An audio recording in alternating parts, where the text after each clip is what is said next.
ውቃችሁ ከልጅነት ጀምሮ ነው ካቻሉ ጋር? ያው እንግዲህ የገጠር ልጅ እንደመሆኔ ከ6ኛ ክፍልን ሳልፍ ጊንጪ ተመላልሼ መማር ነበረብኝ።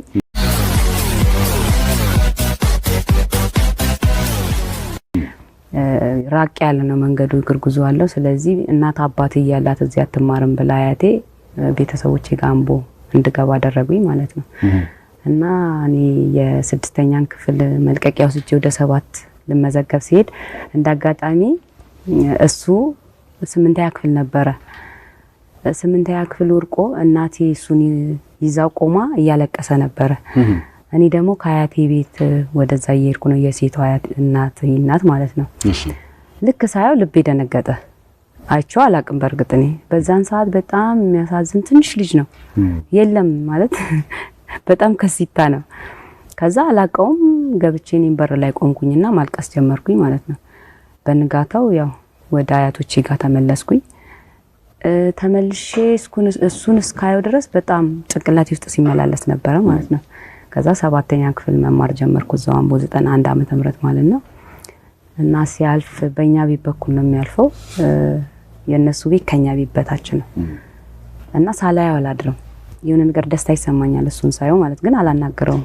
ንግግር የለም እንዴ ሰታዩ የደስታ ስሜት። እና ደነግጣለሁ በማየው ሰዓት። እና የሆነ ታይም ላይ መንገድ ላይ ሲያየኝ ይናገረኛል።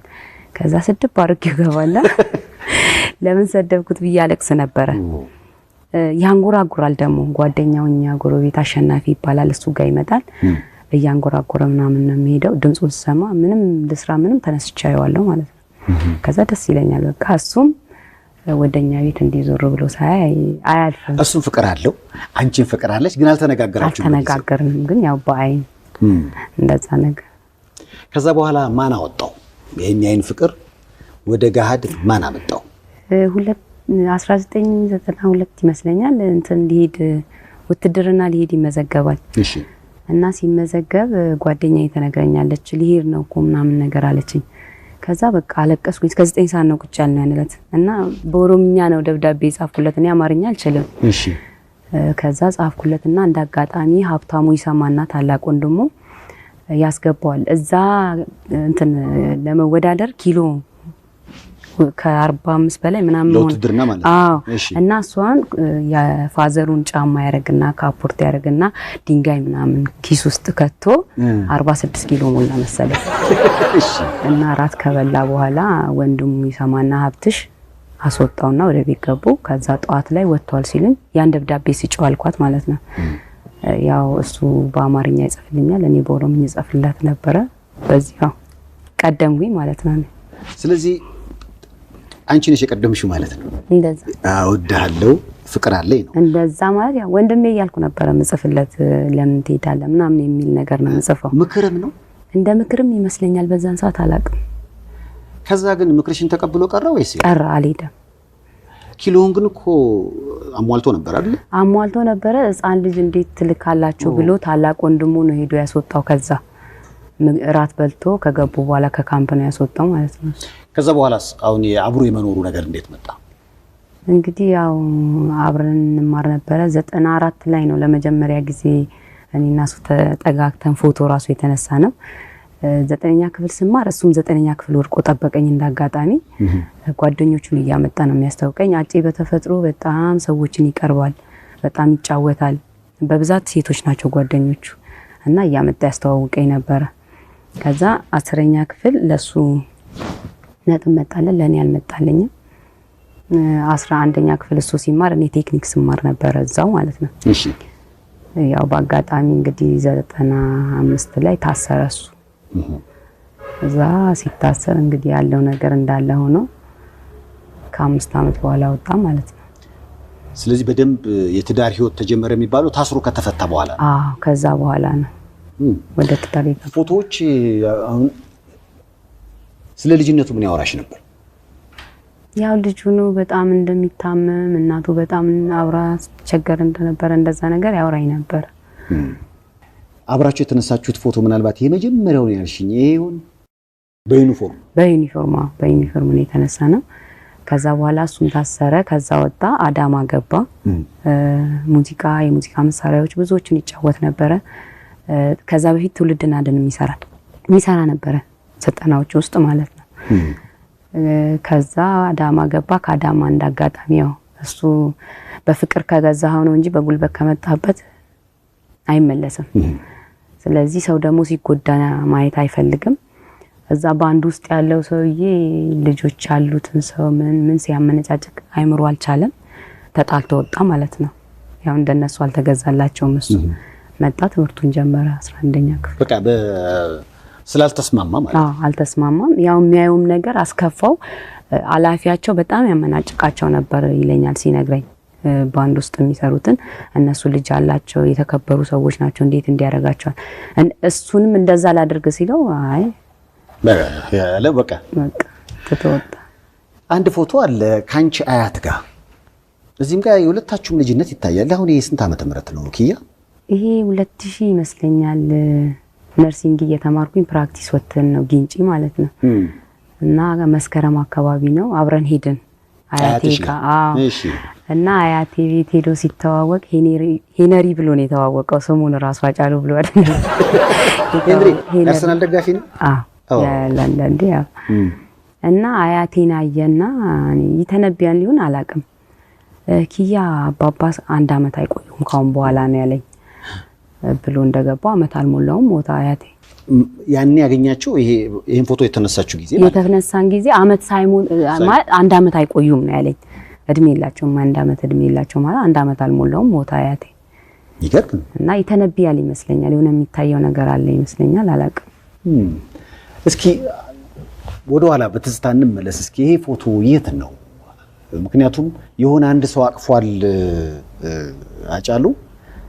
ሰውየው የአይምሮ ህመምተኛ ይመስላል እና የት ነው? ይሄን ፎቶ ታስታውሻለሽ? ይሄ አምቦ ነው ቱሉ ይባላል። ማንም አይጠቃውም። እሺ። በድንጋይ ምናምን ሰው ይመታል። እሱ ግን ያው እንደምታየው አቅፎት አብሮ ፎቶ ተነስቷል። ሰው ይሸሻል፣ እሱ ይጠጋል። እሱ ይጠጋል። ከርቸሌ ውስጥም በጣም ሰው የማይጠጋው በሰንሰለት የታሰረ ሰው ነበረ ሲነግሩኝ። እሱን ሁላ ሰውነቱን አጥቦት ምን ብሎት በጣም አስጠግቶት ነው የሚያኖረው። እና የሆነ ምን አይነት ተፈጥሮ እንዳለ አላቅም። እኔ በነገራችን ላይ የዋህም ነው ሩሩም ነው። ሁሉን ነገር አቅፎ ነው የሚይዘው አንድ ላይ። እንደዛም ደግሞ ሰው ይወደዋል። እና ደግሞ ሰው የጣለው የሚመስል ወይም ደግሞ የማይጠጋ መስሎ ከታየው ደግሞ እሱ ወደዛ ይሄዳል ማለት ነው። በጣም ከሚፈልገው በላይ። ይሄስ ፎቶ የት ነው ኪያ? ይሄ ዱባይ ይመስለኛል። እርግጠኛ ባልሆንም ዱባይ ይመስለኛል። ዱባይ ብዙ ጊዜ እየሄደ ይሰራ ነበር። ገና የመጀመሪያ ካሴቱን ሰኝ ሞቲን እንዳወጣ ሄዷል። እሱ ስለዛ ሲሄድ እንዴት ነው የፍቅር ጉዳይ? በርቀት ፍቅር ካለ እኮ ምንም አይገደብም። ዋናው ልብ ውስጥ መኖሩ ነው፣ እምነት ነው። እስቲ ቀጣይ ፎቶ ሁለቱን ልጆቹን ነው የሚያውቀው እንጂ ሶስተኛዋን አያውቅም አይደለ? እዚህ ላይ ልደት ሲከበር ነው መሰለኝ ይሄን ፎቶ የሚያመ ያዘሽ ኪያዬ። ሶስተኛ ልጁን ብዙም አያውቃትም። ያው ይሄ ኮሮና የሚባለው በሽታ መጥቷል ነበር። በሱ ምክንያት አያያትም። ይመጣል ሰው መሰለች ይለኝና ነው የሚወጣው። ቤት ይገባና እርጉዝ ወርሽ አብራችሁ ፎቶ አላችሁ? እሱን ፎቶ የሚገርም ነገር 9 ወር የ9 ወር ሆኜ ነው አጪ እስቲን አለማስታወሻም ቢሆን ና ፎቶ እንነሳል። ግቢ ውስጥ ነው የተነሳ ነው። ሐኪም ቤት ሊወስደኝ ተነስቶ ማለት ይሄድን ናስቲ ለማስታወሻ ለማንኛውም የሚሆነ ፎቶ ቤት አንሄድም። ፎቶ ቤት ሄደን እንነሳም እዚሁ እንነሳ እስቲ ለማስታወሻ ብዬ ነው ግቢ ውስጥ የተነሳ ነው ማለት ነው። በነገራችን ላይ እንደው የፎቶ ነገር ስታነሺ ከኔ ጋር የተዋወቀ ነው። ካናዳ የሙዚቃ ስራውን ሊያቀርብ መሄድ ፈልጎ ከኤርፖርት ተመለሰ እና ካናዳ ሰዎች ስለሚጠብቁት ይመስለኛል ታደለ ገመቹና ታደለ ሮባ ደወሉልኝና እዛ ያሉት ተመልካቾች ኮንሰርቱ ላይ እንዳይሄዱ በሬዲዮ እንዲነገር ማለት ነው። ከዛ ቃለ መጠይቅ አረኩለት። የመጀመሪያ ትውውቃችን እሱ ነው። በሁለተኛው ደግሞ የባለሀብቶች ተሰባስበው መኪና ሸለሙት። ታስታውሻለሽ? አስታውሳለሁ።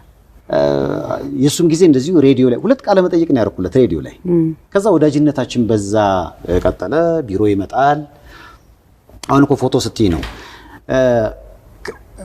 እኔም እንግዲህ ይቀጥረኛል አንዳንድ ቦታ ያው ቀልድ ሳቅ ጨዋታ ይወዳል እኔም ሳቅ ጨዋታ ወዳለው ያ ይመስለኛል እንግዲህ ጓደኛም በደንብ ያደረገንና አንድ ቀን እኔ ጋር ቢሮ ሆነን ሲወጣ አንድ የሚያውቀው ሰው አገኘ እና ፎቶ አንሳኛልና እኔ አነሳዋቸው ሳነሳቸው አጫሉ ምን አለኝ እኛ እኮ ፎቶ የለንም ለምን አንነሳም አለና ይሄ የምታየው ፎቶ እኔ ቢሮ ውስጥ ነው ያው ታውቂዋለሽ ፎቶ ሲነሳ እቺ የሱ ትሬድ ማርክ ነች መለያ ነች እና ይሄን ፎቶ አስታውሳለሁ እኔ እንግዲህ ያጫሉ በጣም ቀልድ ይወዳል አንዳንዴ ቀልድ ሁሉ ሲሰማ ደውሎ ሊነግረኛል በስልክ ይሄም አልበም ራሱ ለቃለ መጠይቅ ስጠይቀው በቃ ሴፋችን ይለቅና አዲስ ነገር ይዤ በመጣ ይሻላል እንደው አንዳንዴ ስንደዋውል የምትሰሚ ይመስለኛል አንቺ አዎ ላውድ ላይ አርጎ ነው የሚያሰማኝ ወደደስ ሰዎችን ለመርዳት ብዙ ይታጋል የገላና ጉርሜሳ አልበም ሲወጣ አስታውሳለሁ ገላና ብዙ ረድቶታል ችሎታ ካለ ያደንቃል ባይዞ በችሎታ ያምናል ትንሽ ጭላንጭል ራሱ ቢኖር ጎበዝ ነህ ነው የሚለው እና ተፈጥሮ ይደንቀኛል ሁሉም ሰው እንደሱ ነው አላቅም ጥያቄ ይሆንብኛል አጪ የተለየ ሰው ነው በነገራችን ላይ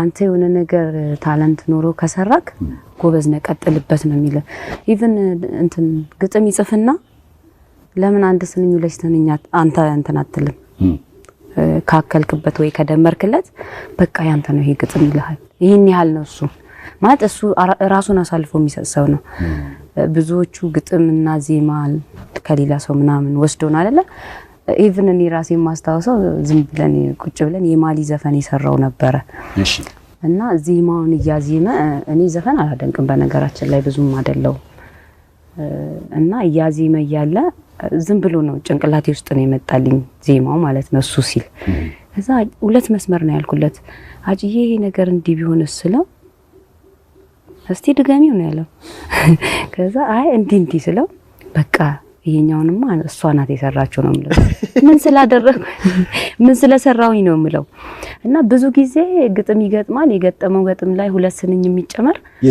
የዛ ሰው ነው በቃ ይሄን ያህል ነው እሱ ማለት ሰው ደግሞ ትልቁ ነው እንዲወጣ ይፈልጋል በሙዚቃውም ይሁን በምኑም ትንሽ ችሎታም ቢኖር ያደንቃል በቃ አንተ ጎበዝ እንድትሆን ያደርጋል የገላናን ማስተዋወሰው እኔ ደወለልኝ ምናልባት ሰምተሽም ሊሆን ይችላል በጣም አሪፍ በቃ ጉደኛ ስራ የሰራ ወጣት ልጅ አለ ሬዲዮ ኢንተርቪው ለምን ይዘው አትገባም ባለኝ ገላናን ይዘነው ገባን ሬዲዮ ላይ ማለት ነው ከዛ ገላናም አመሰገነው ቃለ መጠይቁ አለ አሁን ዩቲዩብ ላይና በኋላ ላይ የገላናን ዘፈን በደንብ ያጫወትን ገላና መባል ተጀመረና አጫሉ በጣም ሳቅ ጨዋታ ያው ይችላል ቀልድ ይችላል እና አብረው ከገላና ጋር ሆነው ደወለልኝ ስማ ይሄው ልጅ እኮ በአየር ላይ መንሳፈፍ ጀመረ ይሄው አፈመስከው ስማ ትንሽ ደሞ ጨምር ወይ ይብረር እንዴ ማለት ይችላል በቃ እንግዲህ አስቢው አንድ አይነት ሙያ ላይ ነው ያለሽው ግን ከራሱም በላይ ለስሌሎች ይጨነቃል እና በገላና ይቻላል ልጅ ነው አዎ በጣም ከምንም በላይ በጣም ሁሉም ሰው እንደሱ ቢሆን ደስ ይለኛል ባይዘ አላቅም የሱን እንትን አላቅም ግን አጪ የተለየ ሰው ነው የህዝቡን አቀባበል እንዴት አየሽው የህዝቡ አቀባበል ደስ ይላል እኔ ምኞቴም ህልሜም ነበር ተናግሬያለሁ ባለፈው እሱ ኖሮ ቢናገረውና እሱ ኖሮ ቢያስመርቅ ኖሮ ይመቸኝ ነበር ማለት ደስታዬን አልችለውም ነበር ምክንያቱም ከሱ ጎን ሆኜ ያን ነገር ካፈል ነበር ግን እዚህ ጋር እግዚአብሔር አፈቀደም እኔ ብቻዬን ለህዝብ እንዳቀርብ አድርጎኛል ህዝቤም ደግሞ አላሳፈረኝም መልሱን እየሰጠኝ ነው ያለው ግን እማዝንበት ቦታ አለ አንዳንድ ቦታ ላይ ወደ ሲዲ ሽያጩ ስትሪት ብገባለ ማለት ነው እሺ 250 የሚሸጡበት ቦታ አለ 200 ብር የሚሸጡበት አለ 150 የሚሸጡበት ቦታ አለ ኢቭን አጪን ይሄ ነገር ወይ አጪን ይጠቅመዋል ወይ ጎደዋል ብዬ ሳይሆን እኛ የወሰነው በቃ በአጪ ስም 100 ብር በቂው ነው ህዝቡ ጋር ይድረስልኝ የሚለው ነው እኔ አንግቤ የተነሳሁት። ለምን እሱ ቢኖር እንደፈለገ ቻሌንጅ አድርጎ ያልፋል። እኔ እዚህ ጋር ቻሌንጅ ማደርገው በህዝቤ ነው። ህዝቤ ደግሞ ይሄንን ከቀረፈልኝ አይ 100 ብር ነው ብዬ ተናግሬያለሁ። ባለፈው በቀደም አንተ ራስህ አናግረኸኛል። ሬዲዮ ላይ ወርተናል። እና በጣም ነው አይሙሬን ይነካኝ። ከአይምሮ በላይ ነው የሆነብኝ። በስሙ ይነገዳል። ኢቭን 1 አመት ሙሉ ተነግዶበታል። በቃ ይሄ ነገር ይብቃ ይቁም። ምክንያቱም እያለም ሲነገድበት ነበር። ሰው ሞቶስ እንዴት ይነገድበታል? በነገራችን ላይ አጭ አልሞተም ለኔ ሄዋው ነው፣ ዘላለማዊ ነው፣ ይኖራል። ግን በሱ እየነገዱ ነው። እኛ 100 ብር ብለን አስቀምጠናል። አሁንም ህዝቡ እንዲያቅልኝ የምፈልገው የአጭን ካሴት የትም ቦታ ቢሆን ዋጋው 100 ብር ነው። ከሱ በላይ አይደለም። ከሱ በላይ የሆነ ካለ እየተዘረፈ ነው ማለት ነው። በስሙ እየተነገደ ነው። አሁንም እየተነገደ ነው ያለው። ግን በቃ አርፎ ይተኛበት እስቲ ይቅር። አንዳንድ ቦታ ሲዲው አልሰራልንም ማለት ይላሉ። ለሱ ደግሞ በቂ ምላሽ ይፈልጋል። እና ምንድነው መደረግ ያለበት? ምክንያቱም መደበኛው ሲዲ ላይ አይሰራም። ሲዲ ማጫወቻ ላይ ይሰራል፣ መኪናዎች ላይ ይሰራል። ግን የሚመርጥ ሲዲ አለ፣ የሚመርጥ መኪና ምናምን ነገር አሉት። ኮምፒውተር ላይ አሁን ስትሬት ሄደ ብታስገባ ይሰራል። ለምን ኮፒራይት እንዳይደረግ ተደርጎ ነው የተሰራው። ስለዚህ ኮምፒውተር ላይ ወይ ደግሞ ላፕቶፕ ላይ VLC አይ ቲንክ ባለሳሳት ከተሳሳት ቋርሙ በሱ ነው የሚሰራው። ለምንድነው ኮፒ እንዳይደረግ ተደርጎ ነው። በመደበኛው ሁሌ በመናጫውተው ከሆነ ማንም ሰው ጋር ይሰራል። ግን ኮፒ ለማድረግ ስለሚፈለግ ያን ኮፒራይት ለመከላከል ሲባል ነው እንደዛ የተደረገው ማለት ነው። አሁንም በዚህም በኩል እንግዲህ በዚህ 200 ብር ተሽጦ እንደገና ደግሞ በዚህ በኩል ኮፒ ተደርጎ የዘራፊው ሲሳይ እንዳይሆን ያረጋችሁ ጥንቃቄ ነው ማለት ነው። ትክክል። በስሙ እሱን ለማስታወስ እንደ ፋውንዴሽን ነገር እንዳሰባችሁ ሰምቼ ነበር። ኪያ ምንድነው ያሰባችሁት? ያው ባለፈው ምርቃቱ ላይ እንግዲህ ሲዲ ምርቃቱ ላይ ወይ ደግሞ 1ኛ አመቱ ላይ ፋውንዴሽኑን ይፋ አድርገናል።